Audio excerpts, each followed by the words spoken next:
Hey guys, welcome back to Embraced by Life. I'm your host Lisa, sharing with you my early retirement journey for myself, my husband Frank, and our dog Buddy. So I appreciate all the questions that we've gotten. I'm going to try to dive into those today, and I'm also going to share with you part of our early retirement journey and why we are looking to buy and not rent here in Benalmádena. So we are located west of Malaga, and we came here over the past few years to scope out the area. Part of the reason why we didn't want to live in Malaga city center is because it's very crowded, it's quite expensive to buy or rent there, and we're looking for more space, quite frankly. So there's a train line, the C line, that will take you all the way out to Fuengirola, and Benalmádena is on the way on that train line. It's a few stops from the airport. There's quite a few nice stops along the way. We did get a car since moving here, so we do take the train now and then, but we also drive around in our car. So as many of you know, if you've watched some of our videos about early retirement, my husband Frank and I have bought and sold properties over the years, in addition to working very, very hard for over 25 years with our careers. But as we bought and sold properties, we always made a profit, thank goodness, every time we've sold.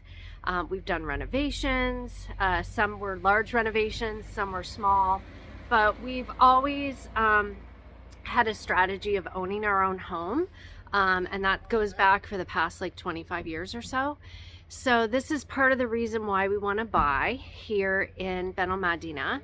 But also, sure, we could rent for like a year or something until we found something to buy that we really loved. But the rental market here in Malaga region is really tough.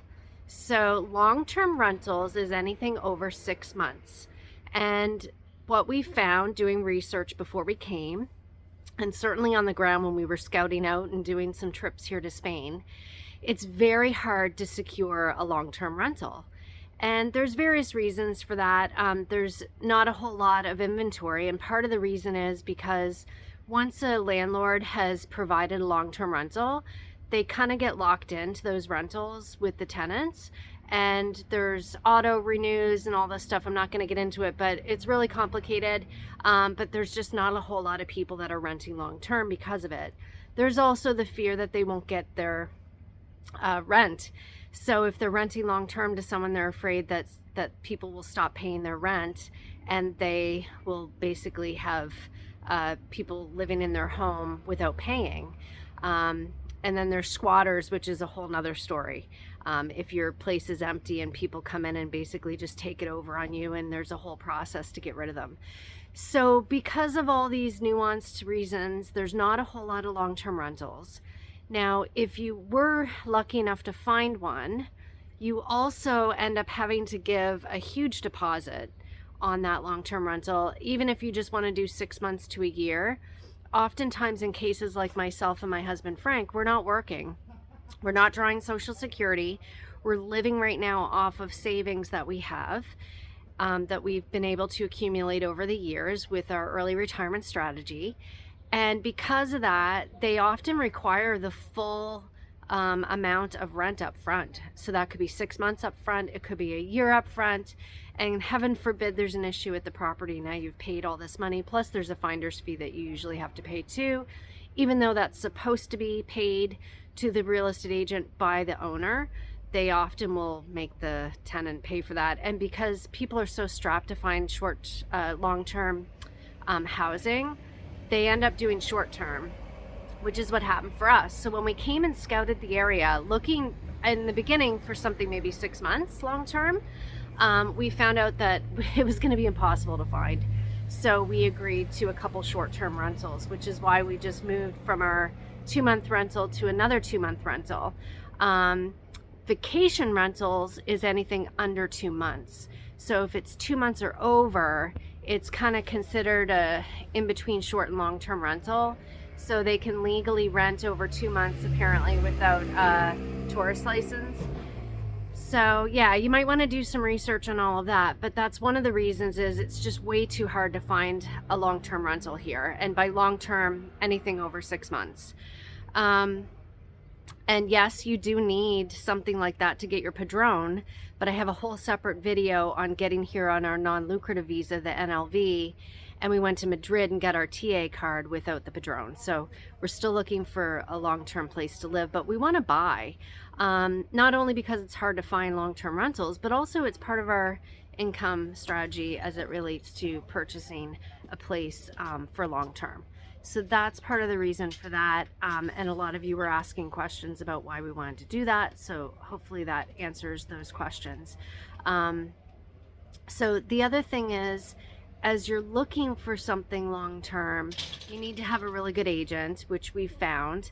And our agent actually has reinforced the fact that it's hard to find something here long-term. He actually has a property that he was looking to sell, and we fell in love with it, but his mom is renting a long-term rental. She lives here in Benalmádena, and she may be losing her long-term rental. So he ended up pulling it back and said, no, I can't sell it to you because I may need a place for my mom, and it's really hard to find long-term rentals. So he even reinforced that fact to us as we were looking to purchase his property, which is no longer a go at this point, because he needs to make sure his mom has a place to live. So that's a big reason why. And in terms of early retirement and income strategy, for us it just makes sense to purchase something. Now the question is going to become, if things aren't moving so quickly now as we're looking to buy, how quickly will they move when we want to sell? So that's something we're looking into right now, and the market of what we're looking to buy. How many buyers are there really that are looking to purchase what we want to buy? So if we do need to resell it down the road, how will that go? So it's pretty complicated, but honestly, in terms of numbers, right now we're renting a 2-bedroom apartment in a building, which, you know, you've got people up around you, above you, below you, it's quite noisy, for €1,400 a month. If we wanted to rent something to be as comfortable as we want to be, I would imagine we would have to pay anywhere between €1,800 and €2,200. That's a lot of money if you add that up over a year. You know, it could be upwards of close to $30,000 that we would just be paying in rent, when we could be putting that down on a home that we would live in. So that it is a strategy for us. It's twofold. It's just the demand for long-term rentals is crazy, and there's just nothing available. And then also part of our strategy is to continue to own something, so we can down the road maybe flip it and make a little money, or at least break even. So that's where we're at there. I hope this video helps all of you. Please keep asking questions. Please give us a like, comment, and subscribe, and I'll continue to do more videos as quickly as you have questions that need to be answered. Okay, talk to you soon. Embrace life. Bye.